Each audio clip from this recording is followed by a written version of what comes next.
Yulka got married early. She was not even 20 yet. No, she had a great all-consuming love for Petla, but he was positive, like no one else. He spoke intelligently and politely, held a good position at an award-winning enterprise and had absolutely no bad habits. Yulka might have thought about whether to go down the aisle, but her mother intervened. For some reason, it seemed to her that such a guy should not be missed. So what if her daughter was very young? By the time she grew up, the treasures would already be snatched from under her nose.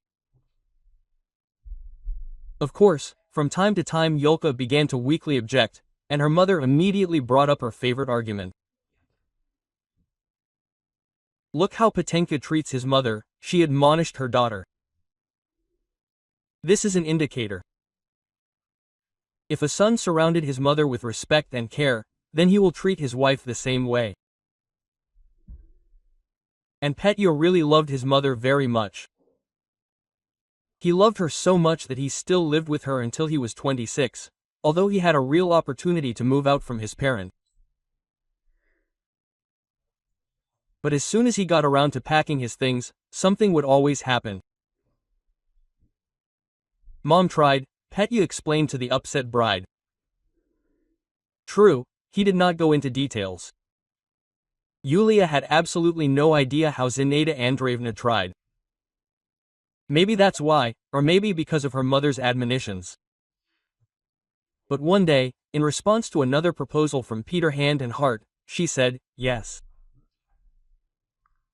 The wedding passed as if in a fog. Both matchmakers turned out to be big fans of the tradition of the last century, or maybe they could not forget their own weddings. Therefore, the toastmaster was quietly sad in the corner, while the newlyweds rested with bread, salt, and or bathed the bride, led endless round dances and streams to the real boyness. And then Yulka moved in with her young husband and his mother, and the routine of everyday life with her mother-in-law began. Yulia was scolded, brought up and set on the path of truth. She cried, complained to her mother and endured. Yes, that's right, she obediently endured. After all, her mother explained in a popular way that it was better this way than to be a hard drinker or a jealous tyrant. And Yulia believed her mother. The closest person cannot advise anything bad. And she loved Petya. In the 5th year of Yulia's marriage, her mother was gone. There was no one to consult. In this sense, her father was an absolutely useless person. And the young woman simply decided to stick to the already developed scheme, to save the family and endure. And yet her patience was not limitless. That day, Yulia returned from work an hour later in a completely disgusting mood. Of course. At the end of the day, the head of the workshop decided to have a debriefing. Everyone got it. Then half an hour in a crowded transport and the cherry on the cake. The cashier in the supermarket is in a bad mood. And in general, the young woman barely dragged her mortal body to her place of residence. And here you go. In the kitchen there is an angry clanking of dishes, and in the hallway there is a real mess. What happened, Zinaida Andreevna? Yulia shouted, taking off her shoes. What a mess. A command came from the kitchen. Ah, it's here. Get changed right away. We're having a general cleaning today. Yulia just winced. Zinaida Andreevna has been a pensioner for 2 years. She's still in great health, but she has nowhere to put it. That's why such quirks happen. She'll start cleaning in the middle of the work week, or washing windows and heavy curtains. It would be fine if she could manage it alone, but she considers it her duty to involve her daughter-in-law in such activities, as if she doesn't understand that a person who just came home from work is no longer an assistant. Earlier, Yulia sometimes managed to sit out such days in their husband's room, but today her mother-in-law was especially aggressive. She sat down, look at her. She appeared on the threshold of Yulia's refuge. "And how long are you going to sit there?" The young woman raised a suffering face to her mother-in-law. "Zinaida Andreevna, today the cleaning is without me, please." She tried to stay calm. "I am very tired, and tomorrow I have to go to work again." But the mother-in-law was relentless. "What do you mean without you? Are you a queen or something? Well, get up, I say." The daughter-in-law did not move, and this acted like a red rag to a bull. Zinaida Andreevna started up like a good car at half a turn.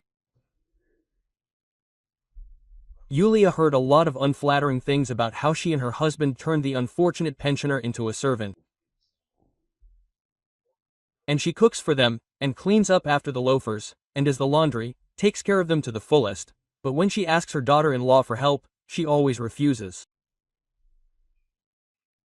"You sit on our neck and sit," the mother-in-law became more and more inflamed. "Is it convenient for you to disappear?" Zinaida Andreevna herself probably understood that she was lying. After all, Yulka worked hard in the apartment in the evenings and every weekend like a galley slave. Her quarrelsome nature took its toll, and her daughter-in-law kept silent, not wanting to get into a conflict, only frowned more and more. How she wished Petya would hurry up from work. Only he knew how to put an end to his mother's hysterics. But her husband was hopelessly late. And Zinaida Andreevna had a free hand, which she shamelessly took advantage of. Word for word, the mother-in-law reminded her daughter-in-law of all the screw-ups over the 5 years of marriage. But in words, you can't even give birth to a child. Yulia burst out. "It's none of your business," she squealed. "Don't meddle in our lives." And, pushing her out of the room, she slammed the door shut. And then the tears of dinner were not long in coming. Yulia curled up on the bed and burst into tears. There could be no children between her and Petya by definition. And Zinaida Andreevna knew about it from the very beginning, or rather, from Petya's 8 years, when he had mumps, or simply the sickness. She herself once let it slip, but she never stopped blaming her daughter-in-law for her childlessness. Time passed. The troublemaker would fall silent, going deeper into the apartment, then return to hurt her daughter-in-law even more. Yulia lay motionless, and only prayed that Petya would hurry home. She herself did not notice how she fell asleep, and when she woke up, she realized that it was night outside, and her husband was still not there. Zinaida Andreevna, trying not to scare her, looked into her mother-in-law's bedroom. Petya had not called. The elderly woman opened her eyes instantly, as if she had not slept a second ago. She rubbed her eyes and shook her head. "No, he usually calls you." Her tone was calm and even friendly, as if there had been no ugly quarrel that evening. But almost immediately, anxiety began to sound in it, and a few minutes later they were sitting in the kitchen together, peering hopefully into the darkness of the window, worrying and guessing why the subscriber was unavailable. And in the morning, sad news arrived. Pyotr had died at work. A terrible coincidence. The mother-in-law met this news surprisingly steadfastly. She just looked at Yulia piercingly and asked, "You won't leave me?" The daughter-in-law shook her head. Of course, she wouldn't. She had nowhere to go, by and large. Her mother had been gone for a long time, and her father had been happily married for 2 years and wasn't expecting Yulia back. So they were left alone with her mother-in-law. Petya was gone, and there was no one to share. Life went on as usual without scandals, showdowns, or hysterics. 7 years of peaceful life passed, and then Yulia met Igor. No, she was not looking for a replacement for Petya. Everything just happened by itself. And it started spinning, and it was off. The young woman felt a taste for life again. But Zinaida Andreevna was clearly not happy with this state of affairs. You shouldn't, she admonished her daughter-in-law and always reminded her that after losing her husband, she was left to raise her son alone. But Yulia resisted. You won't bring Petya back, and she needs to move on, because she doesn't even have a child. And she really wants a family and a little one. Quote. Look at her. She wanted a family, the mother-in-law was angry. And it turns out, I'm nobody to you. And Yulia cooled off. Indeed, Zinaida Andreevna was not a stranger to her. Only as the relationship with Igor developed, quarrels between the women flared up more and more often, and the degree of irritation increased. You also order me to take you to the Zaks and give you a blessing. The mother-in-law got furious at one of her jabs. But knowing the old woman's outbursts, Yulia decided to remain silent once again, only muttering under her breath. I'll manage somehow. But that was enough, because Zinaida Andreevna heard. You'll be rude to me, she got mad. I won't allow you to be rude in my own house. And the hysteria that Yulia had forgotten for 7 years began. The mother-in-law went wild. She screamed like crazy, smashed the dishes, and then flew to the closet and shook out her daughter-in-law's clothes. Before Yulia had time to come to her senses, her things flew off the balcony. The young woman was in a stupor, completely unsure of how to react. She tried to calm the troublemaker, but received a push in the chest. Get out of here. A finger with a sharp nail rushed towards the door. I hope your foot is never here again. Yulia left. She went to that very Igor who had been waiting for her for a long time. She left and forgot about the unbalanced woman for almost a year and a half. All this time she was arranging her new life that she liked terribly. She liked her new husband, she liked his small apartment, transformed by her loving hands. She liked the feeling of a new life emerging inside. She and Igor did not even know yet who they were expecting, although they were happy in advance. Everything was fine, until one night the former mother-in-law decided to remind her of herself. The elderly woman sobbed unashamedly into the phone, complained of loneliness, accused her daughter-in-law of not wanting to visit her. Yulia was confused, not knowing how to react to these accusations. It seemed that she had left Zinaida Andreevna not of her own free will, but on the other hand, she really could have visited her almost relative at least occasionally. Quote, Be sure to come in, the former mother-in-law ordered, catching the confusion in Yulia's voice. I'll be waiting for you tomorrow. Quote. Igor looked at his wife in surprise. Shouldn't he know how much blood the capricious woman had drunk from Yulia? But his wife didn't comment, but simply went to bed. And the next day, taking a day off and buying a cake, Yulia went to a well-known address. Zinaida Andreevna greeted her former daughter-in-law with weak tea and a new portion of complaints. Like, she was lonely, and her health was failing, and there was no one to even wash the floors.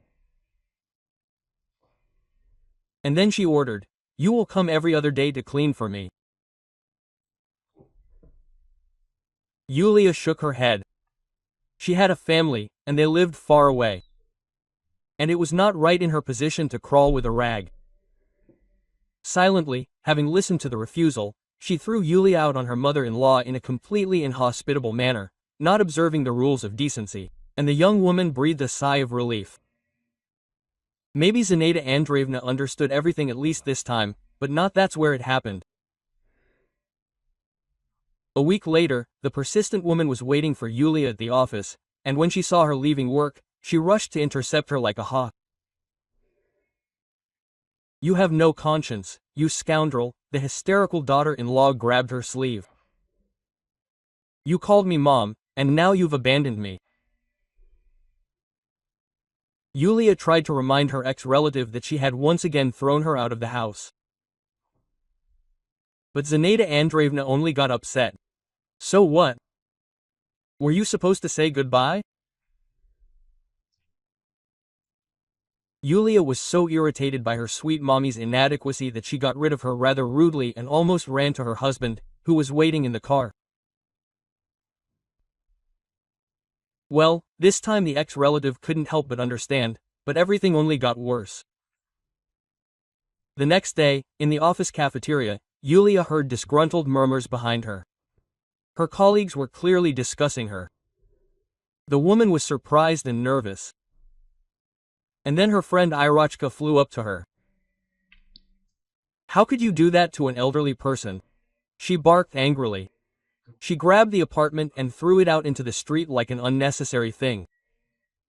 "I thought better of you." Yulia almost choked on her salad, and Ira was not a year old in all seriousness. "What are you staring at?" she blurted out angrily. "We collected money to help your mother-in-law, since you are so ungrateful." Yulia's jaw really dropped. It turned out that the inadequate aunt had managed to tell the employees something behind her back. What if she deceived you?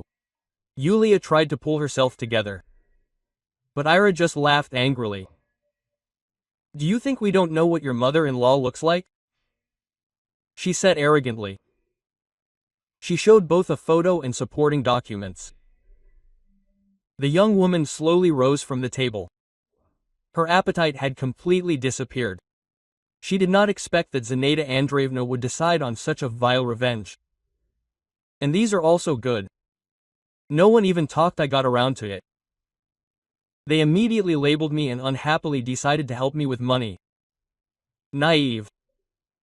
But not all grandmothers should be helped. Sometimes you need to get to the heart of the matter first." And Yulia, her eyes shining, rushed to the HR department. She saw only one way out of this situation: to resign and change her phone number. In fact, that's what she did. And since then she hasn't heard anything more about her annoying ex-mother-in-law. Thank you for listening to the story to the end. Please support the channel with a like. It won't be difficult for you, but it's very important to me. Until next time, why?